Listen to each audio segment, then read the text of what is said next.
the Wayward queen attack. And you know what? This is a 400 elo classic. It really is. This is the actual reason why you do not bring the queen out early. One of the easiest things to just make you immediately a better player is just don't develop your queen. Don't move it so early. It's very simple.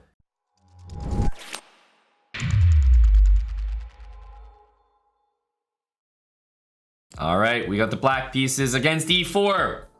What are you guys feeling? What opening shall we do? Okay, let's start with e5 for now. See a lot of suggestions.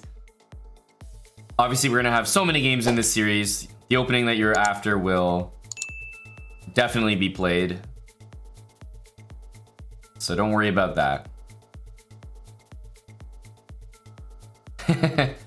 All right.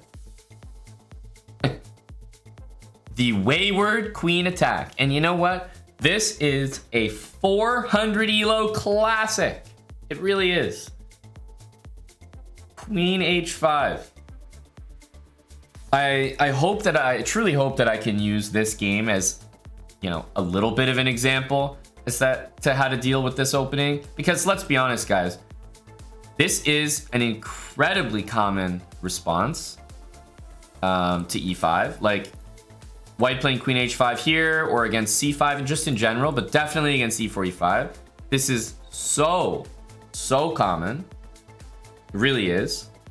And it's not really good. It's not awful if white knows what to do, but I'll tell you one thing. Someone at 400, 500 elo is not playing this move because they know 10 moves of theory. They're playing it because they can mate you in like 2 more moves and that's it. So our e-pawn's under attack. Don't do anything except defend that pawn, first of all. So let's do that. Knight c6, defend the pawn. Quite important. The first mistake you can make is just not even realizing that's an attack and already focusing on that. Don't focus on that yet. It's not a threat. Focus on that. That's the real threat. d4 looks like a blunder, but before we take it, let's take advantage of that queen and play knight f6. This is the actual reason why you do not bring the queen out early, because the lower value pieces, pawns, knights, they can all attack the queen. And I mean, look how much time my opponent is losing. Now I'm going to take this free center pawn, attack the queen once more. Queen c3, and already my opponent has lost their queen. And it's remarkable how it happens that way. In just 1, 2, and 3 more moves, my opponent's already lost the queen. All from this queen h5 thing. And queen h5, to white's credit, it actually does beat a lot of people and cause a lot of people trouble, but it's really a, you know, one ply kind of idea. The first thing we want to do is guard our pawn in the center. I actually expected bishop c4 there, which would have made a checkmate in 1 threat. And then we would just need to deal with that diagonal. The queen here and the pawn here, I would probably play something like g6.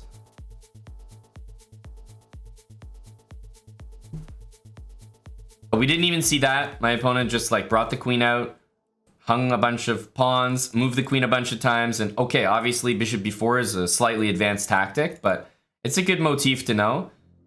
Bishop b4 and knight c2. You know, I called this account Slowbrah, but these games are actually finishing quicker than my blitz games. It helps that people usually disconnect and they don't actually continue the games. Poor guys. But they gotta learn. You can't be playing queen h5 and this type of nonsense. We got a minute left on Buddy to return here.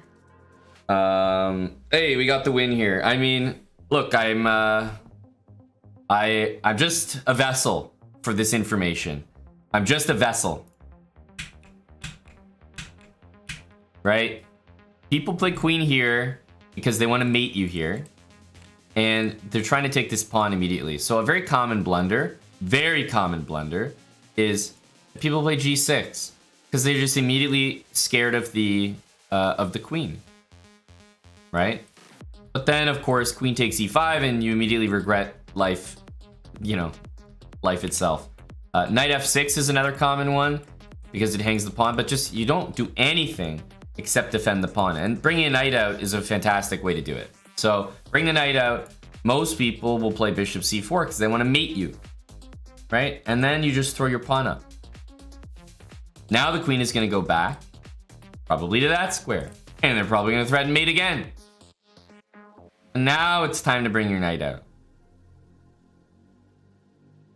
To block the queen and bishop. You just don't ever let the queen and bishop attack your pawn. People play d4, it's like, okay, knight f6, hit the queen. Knight d4, hit the queen. And then bishop b4 is a very strong move. It wins the queen. This nice little tactic there, but, you know, it's only a few things to memorize. Queen h5 is very annoying, but it should only be annoying for a few games, hopefully less. And then you should be happy to see it. You want to be at the point with your chess where people play queen h5 and you're like, thank God this idiot played queen h5. Not, oh my God, I'm going to get mated. Let's see here. Okay, we got the white pieces. What do we like? What do we like?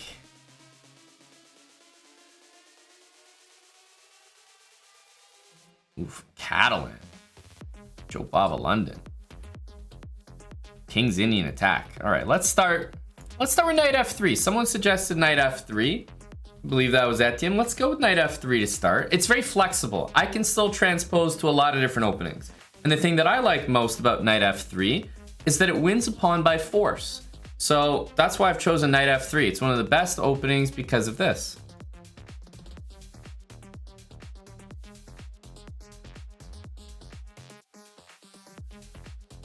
So I hope you guys are learning something.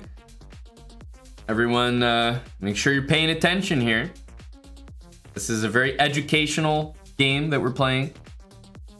We're gonna learn a lot about how to play a game up a pawn.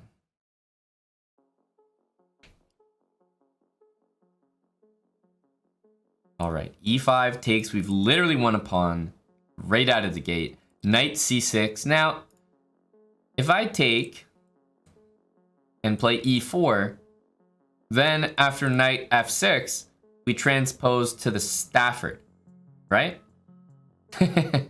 So,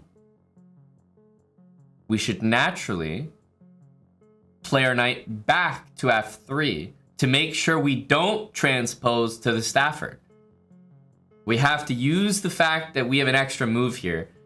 Maybe our opponent was trying to trick us into the Stafford. We're not going to fall for that. We're not going to fall for that. Pawn to f5, probably another bad habit. So our opponent unfortunately has lost their center pawn on the second move, but also moving the f pawn. I don't like the move. You know, it opens up this diagonal. Usually your f pawn is a little bit tender to start off the game. I'm going to play d4 though. I can't really play e4. I need to stake some claim in the center. So I am going to play on to d4. Opens up my bishop. And I think the best medicine for this position would be getting the bishop out to one of these two squares. And then playing e3. And then getting this bishop out. So I've gone over quite a few things in... I mean, just our games that we've played thus far, up till now. And most of the time, you'll hear me saying very similar things. I mean, don't be moving your f-pawn. Don't be blundering center pawns. Do not be bringing your queen out as one of your first pieces. This is already a very bad sign. My opponent could improve tremendously just by, like, never pushing that f-pawn and leaving that queen at home until other pieces are developed. Then we might see knight f6, bishop e7, castle, which would set my opponent up for much more success than they are currently having. So I'm going to play bishop g5. I mean, looks like it gains some time. Attacking the queen, I mean, this is the best way to develop. You move a piece, attack a piece, especially of higher value, and the piece has to move, and then you can make your next developing move. So he plays queen d6. He's also blocking the bishop in with that move, so I don't think the move is that good. But he does have a threat. Queen b4 hits my king and hits the b2 pawn. So I still need an answer for queen b4. As much as I would love to say that queen d6 is just an awful move and I can just continue normally, I still need to address the fact that that my opponent has made a threat.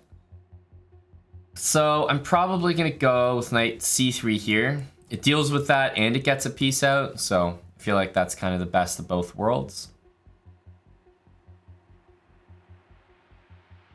c3 definitely deals with it, but you know, based on my opponent's last two moves, I don't think I want to play a slow move like c3. I want to get my knight in there quickly, which may be able to participate in some of the action.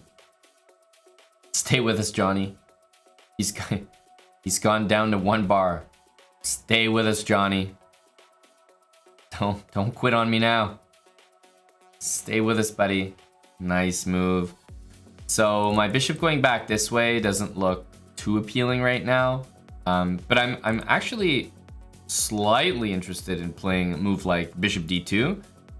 What I was really interested in was the queen going here, and then there might be a situation like that where the queen almost gets herself trapped. So I was actually thinking about something like that. In this case, I'm not too sure that that's actually going to happen. So bishop d2 or bishop c1 both seem like my options. Bishop to d2 gives up the d4 pawn, but then I think has some aggressive follow-up options. So I'll play the bishop d2 move. I think bishop c1 is also a very fine move. Nothing wrong with bishop c1, but I'll play bishop d2, which allows him sort of back into the game a little bit from that perspective. But because of h6, a move like queen h5 check, there's not going to be g6 for him. So, you know, just as an example, maybe move like e4 after that. Okay, interesting that he does it now that my bishop has moved, because now I can play a3, and even though it looks like I've blundered this pawn, I think that he's actually going to be in a tough spot here.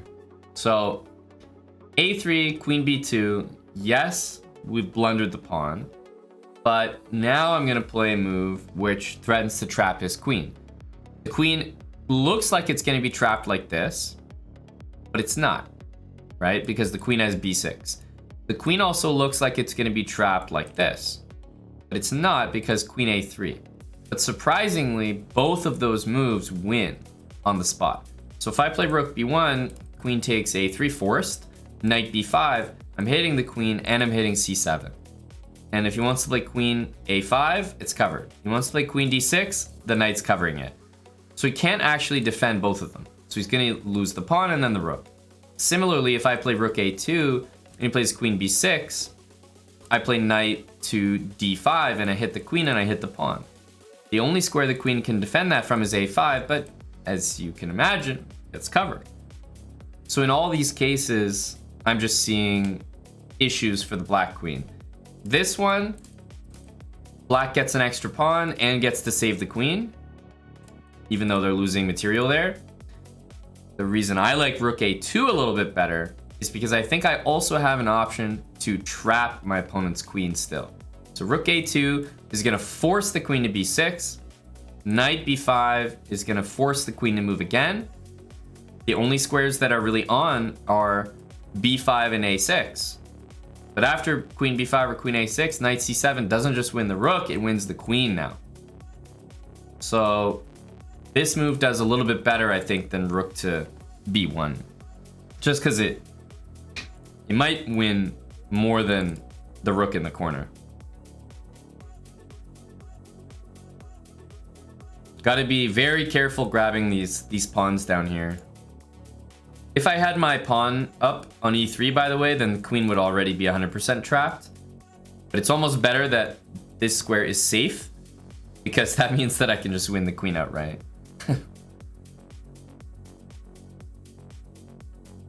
And it's like, if my pawn was there, queen b5 wouldn't be played. I would get the queen but lose a knight. Because the pawn is here, he feels safe playing queen b5, attacking my knight. But then he loses a whole queen. So it could work out against him here. But yeah, there's not really going to be any... And this is why I always say, one of the easiest things to just make you immediately a better player is just don't develop your queen. Don't move it so early. It's very simple. Everyone has this infatuation like, oh yeah, the queen's the strongest piece. I'm going to bring that piece out immediately. It's going to be my first piece developed. I'm going to bring my strongest piece out. It's like, no. There are much less valuable pieces on the board that are simply going to attack you, not let you do anything. You have to use that piece in conjunction with your other pieces. Can't use her on her own. So you really can. This is exactly what I expected to happen. This square is absolutely safe. And it attacks my knight. So like I said, because the pawn's not there on e3, that's a safe square. Well, it's not really safe. It's not really safe, I'm sorry to say.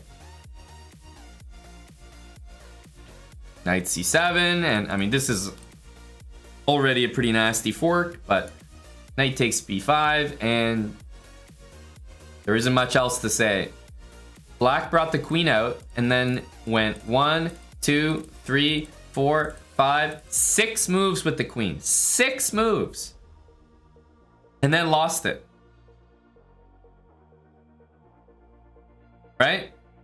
6 queen moves. We've only played 12 moves. Half of them have been with the queen for my opponent. I mean, that's not good enough. That is not good enough. Let's save our piece.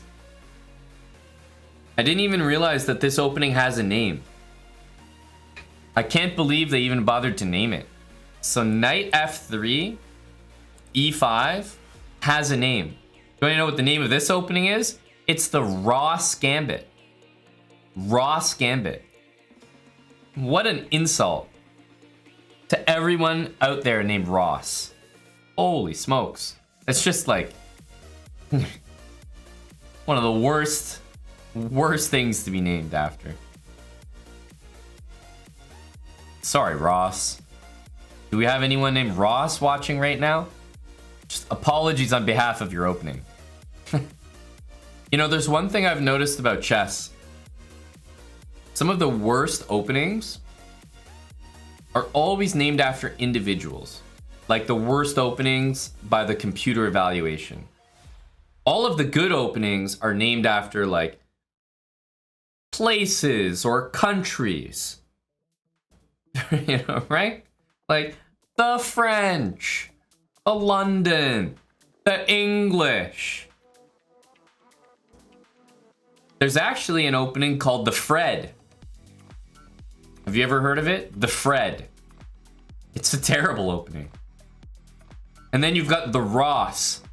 Another awful opening. Then you've got the Jerome. One of the greatest openings ever. I mean, somehow these people got the short end of the stick. It's always an individual. Whenever it's a good opening, it's named after a, you know, a conglomerate. Whenever it's a questionable opening, it's named after one guy.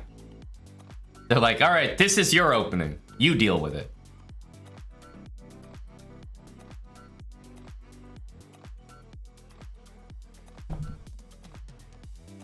I'm playing e4 here to get my other bishop out, and because, you know, if the pawn takes, my knight will recapture and hit the bishop. Again, another like little opening habit my opponent can develop is not to put the bishop on that square in front of the pawn. It's not a good feeling. It would be like me playing bishop e3. Then it kind of blocks my e-pawn. My other bishop can't develop. It's just not a good feeling. So these are some simple kind of habits that will improve my opponent's game.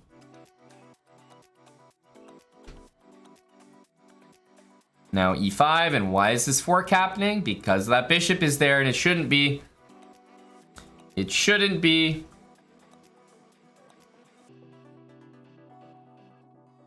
I just want to play, you know, my bishop out, get castled here. It's a lot of material that my opponent's going to be down. A queen, now a piece as well. Keep in mind that if you ever fork somebody and then they pin your pawn, you know, for the most part, you just unpinning yourself will reinstate the threat. So you'll still be winning a piece. So don't ever get the impression that rook e8 somehow saves your opponent in these situations or makes your threat invalid. Just invalidates it for one move. You play a move like that, and then you'll be winning a piece on the next move. But there are so many small things here. Like, obviously, e5 is not a good opening. I mean, you're just down a center pawn, clearly. But f5 is another just bad habit. I would much rather have seen my opponent... Yes, you lost the pawn, so what? d5, take the center, right? Knight f6. Bring the knight out, get your bishop out, and castle. That would have set my opponent up for a much longer game and a much better game than the one he played. Instead, we see f5, and then we see the queen come out. A little bit too hasty. Right? A little bit too hasty. And then my opponent just plays queen move after queen move to the point where he just loses the entire queen. And that's not going to happen if the queen stays at home. I mean, it sounds obvious, but don't put yourself in a situation where things can go wrong. Things statistically go wrong when you bring your queen out early. That's why people don't do it. So this game was just a collection of very small things that can be fixed immediately, but you just need to be told. Don't move your f-pawn, right? Just play without moving your f-pawn as white or as black, right? When you're starting out at the very beginning, this is the most tender pawn, most tender square, most tender diagonal. You don't need to open it up to start off. So it's like, it's kind of nice to avoid. Then bringing their queen out. Do not bring your queen out early. As you can see, it just gets harassed. In this case, it got trapped and it got won for free. Very, very bad. And then the last part is, yeah, don't put your bishops out on these two squares and block your center pawns. You want your center pawns to move forward. Black's pawn wants to be here, or at least on d6, so that both bishops can develop. But yeah, you really don't want to block your center pawns like that. And because the bishop was there, it fell victim to yet another fork, another threat. And that's why my opponent lost so quickly. It seemed quick, at least, but I'm sure that the game would have been much better and much longer if he fixes those three things. So the good part about, you know, being new at chess or just starting is that you're going to be doing so many things so obviously wrong that they're easy to fix.